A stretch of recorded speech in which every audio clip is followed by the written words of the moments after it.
kropom ha se na yenko eya danse North Mensini mu asante mantem ho na be hu kuro friend se Adokwai na omanfo bi e wo ho no mu kyemu a onim de ntia asade ye sa kuro no empanimfo ato na jeje mu ayi na si nkyia se nka kuro no nyina ye se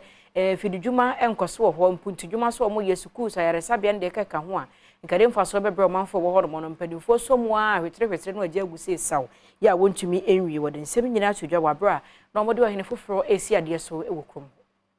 Omanfo wa Adokwai ene yamane boni Isaac no menyo twetwe nkomo ene wadi tu dwase aban nnwuma pii wo wono ma wahyase e wo kro no mu a ontimi enwieye ebi etise suku dan ensamso ananka wosi ede aka nkura wodo abo Adokwai kro mu nso ontimi enye bi e ma wo mu esenti ye wonde pass sei wenye okandini mapa obetimi akon ama wo mu na mpontunwuma aba onkuro no emu said e ka school na asem no e won kwara be se 300 e wo school ho school da no free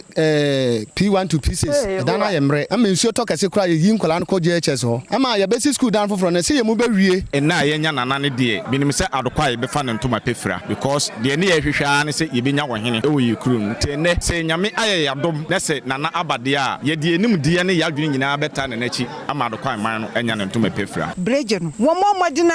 so wo ba fele na ho abie nsu no mensu na akọ na sesi ye gina ko ye gina bata ye gina dua achia so na ye twade atene enti so abo henko adede a omo henko awie enu echi na Adokwai hema na akosi ahene wa otosumienu echire mu se kromu ni nyina ehwe ne mu se da sebra samu agye ya mponsa ya sese wose ne hene obetimi ahwe ama empuntunwuma wodo a akansensen mu nyina no aban etimi awie ama wo mu ye pekure yi nkoso kromu ye wo JHS ye wo community center ya sha ase a ye guso ye asiti nso ya DC beba bebia no ye si chip hospital e wo kromu ani nyina no ese wabei obetu hu anamon na de ese eba no o mane ba